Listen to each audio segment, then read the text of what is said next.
ሰላም እንዴት ናችሁ? ዛሬ ለምስክርነት መጥቻለሁ። ያለፈው ሰኞ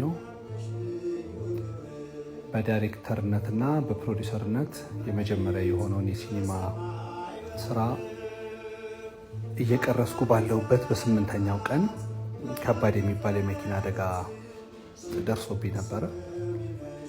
ግን እግዚአብሔር ይመስገን ከዛ አደጋ በህይወት ተርፌያለሁ። ከአደጋው አንጻር በህይወት መትረፍ ትንሽ ከባድ ነበር፣ ግን እግዚአብሔር የሞት ደብዳቤን ሽሮልኝ ዛሬ ለምስክርነት በቅቻለሁ። አጋጣሚ ሆኖ ቀኑ የኪዳነ ምሕረት ቀን ነበረ።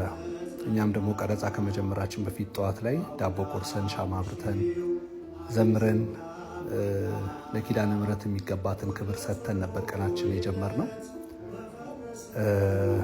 ዘፍመሽ አካባቢ መገናኛ የመንገድ ሲኖች እየቀረጽን በእግራችን ሆነን እየሰራን ነበረ።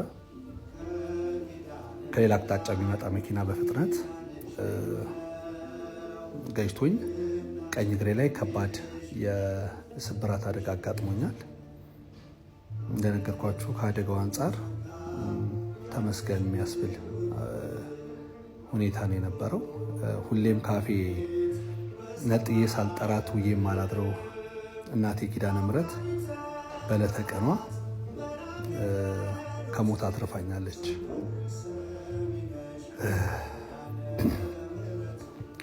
ኤኒዌይስ በሰዓቱ ከጎኔ የነበራችሁ የፊልም ክሩ አባላቶች፣ እንዲሁም በሄድኩበት ሆስፒታል የነበራችሁ ዶክተሮች፣ ነርሶች፣ በአጠቃላይ የሕክምና ባለሙያዎችና ሰራተኞች ያደረጋችሁልኝ እንክብካቤና ለሰጣችሁኝ ፍቅር በጣም አድርጌ ነው የማመሰግነው። እንዲሁም ወዳጆቼ፣ ቤተሰቦቼ፣ ጓደኞቼ፣ መላው የኢትዮጵያ ሕዝብ ይህንን ጉዳይ ሰምታችሁ ደንግጣችሁ በውስጥ መስመር የጻፋችሁልኝ፣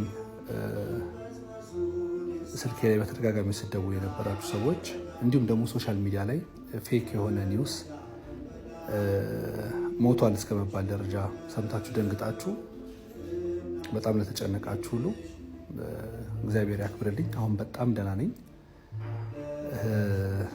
እግዚአብሔርን አመስግኑልኝ፣ ኪዳነ ምሕረትን አመስግኑልኝ።